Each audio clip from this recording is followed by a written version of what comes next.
change from 7 to 7:30 because I'm also a soccer mom and we had a match tonight, so 13. What we're going to cover tonight is the FAFSA. Obviously, that's the big thing in financial aid, right? FAFSA, the free application for federal student aid. We'll talk about student aid index, SAI, and what that means. You'll notice in financial aid we use a lot of weird acronyms, right? So FAFSA, SAI, COA, that's a cost of attendance for your school. We'll talk about what it means to have financial need, how that's determined, the different types of financial aid that you might receive, and then any special circumstances. So we'll jump right into the FAFSA. Again, that's the free application for federal student aid. It's a government form, so federal student aid. It's always free to file. The government has been trying to get rid of all those pay to file the FAFSA sites, but there are still some, so it should be free to file at fafsa.gov. So you should always see a gov email address or website. This form will collect demographic information about the student, and in most cases their family, to determine, again, aid and schools and all of that stuff. So the past few years, the FAFSA has opened on October 1.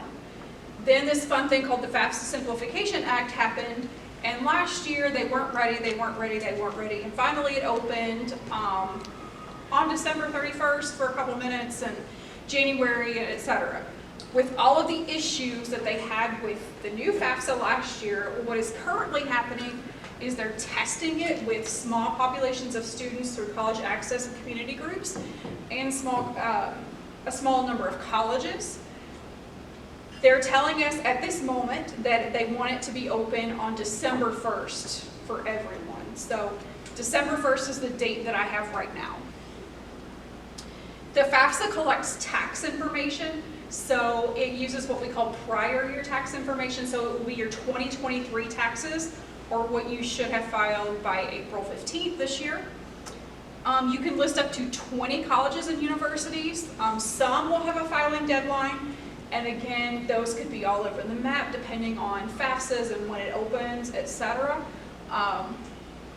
And then once you file the FAFSA for your freshman year, then you have to file it each year to continue your eligibility. So the 26-27 FAFSA would be a sophomore year potentially based on 2024 taxes. So it just keeps going every year. So the big important part of the FAFSA, one of the most important parts, is called the Federal Student Aid ID, so FSA ID. The FSA ID basically confirms that you are who you say you are, and that's how you sign the FAFSA and give your consent for it to pull over information.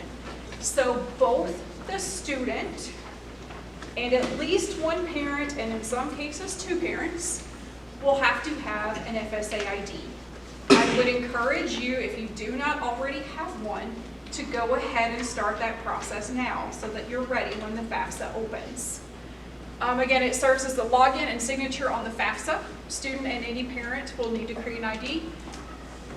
The ID is tied to both your cell phone number and an email address. I mean, it could be one or the other, but you have to have unique email addresses so the student and the parent cannot use the same email address.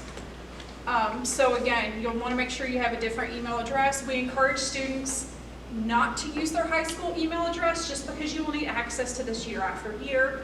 And Beth may say you can't have your email after you graduate yet. Yeah. So don't use your school email address. Use a Gmail or Yahoo or iCloud or whatever email address that you'll have access to for years in the future.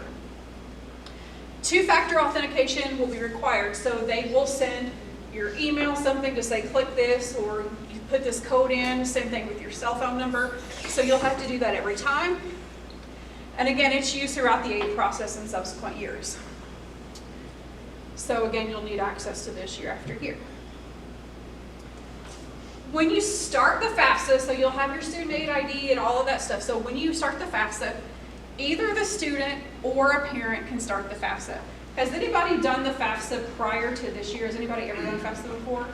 So in the past, the student had to start the FAFSA, and then the parent had to put their financial information in, but they were all kind of tied together. It's not that way anymore. She must have filed it this year too. So she filed it in the past and this past year. Okay. It was a hot mess this past year. I believe, yes.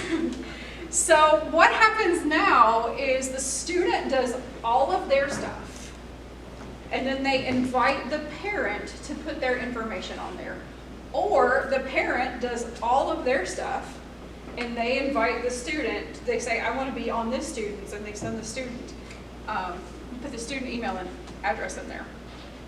I will tell you, and I'm hopeful that this is fixed for this year, a lot of times it was much easier for the parent to start the FAFSA and invite the student than the other way around. It is. So just keep that in mind. Like I said, I'm hoping that they work out some of the bugs, but this year we found that we were more successful when the parent started the FAFSA, did their part, and then invited the student. So data collected by the FAFSA, they're going to ask for student demographics, right? Who are you? Where do you live? What's your birth date? Etc. They're going to ask some race, ethnicity, gender questions. Those are not used anymore. They're not used for the FAFSA or determining aid. They're used just for research on the FAFSA, who's filling out the FAFSA, etc. It's going to ask for the student's income from 2023. So again, use a student may not have been working in 2023, but it will ask for income if you did work. Assets. So anything the student has as far as cash savings, checking accounts, cash in their pockets, any investment student has, so student assets.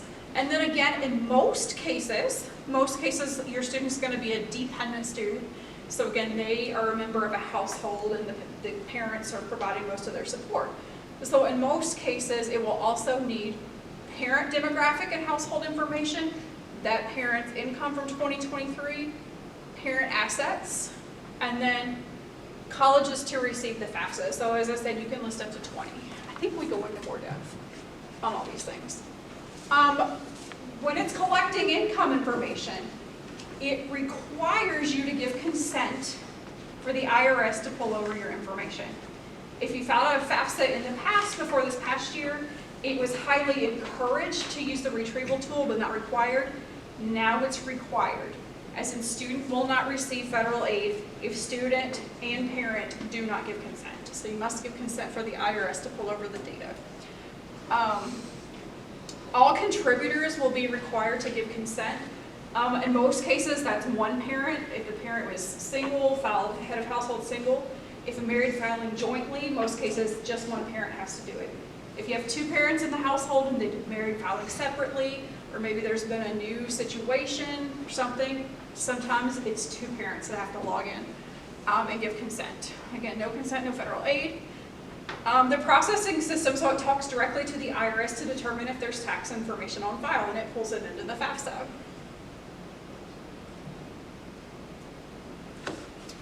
They're using this term contributor for anybody whose information needs to be on the FAFSA. So for some of our students, they're married, it could be their spouse. In most cases, for high school students, it's going to be a parent and or step-parent. And then students will be asked to invite parents to contribute. This year it was kind of up in the air on what all information you needed. In some cases you had to provide a social, in some cases it's just an email address, but name and date of birth for the contributors to invite them, and then the email address is definitely required. Who's my parent on the FAFSA? That's always a big question. So for dependent students, there's a list of questions that once a student files the FAFSA, they'll ask to determine if you're a dependent student. Things that might make you independent as a student are if you're 24, married, have a child that you support, are a veteran, have been an orphan or ward of the court since the age of 13,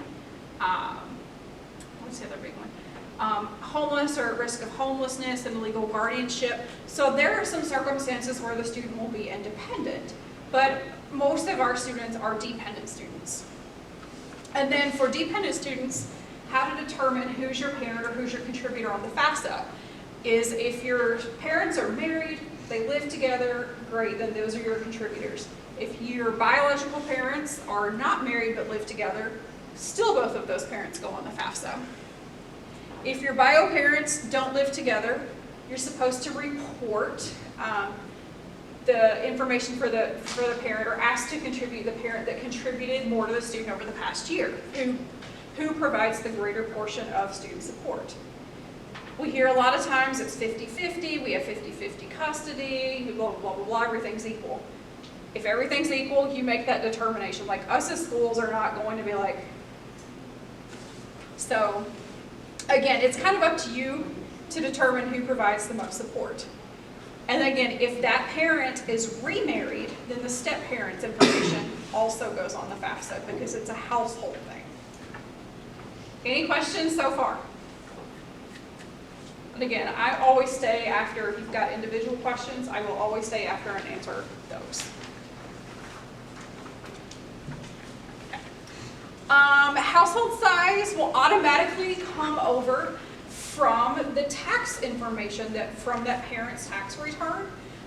But again, they know that 2023 year exemptions may not, or dependents may not always be the number of people living in your house, etc. So they say, if that's not correct, or update it. So it says here the parent's family size is 3, parent, other parent, student, whatever.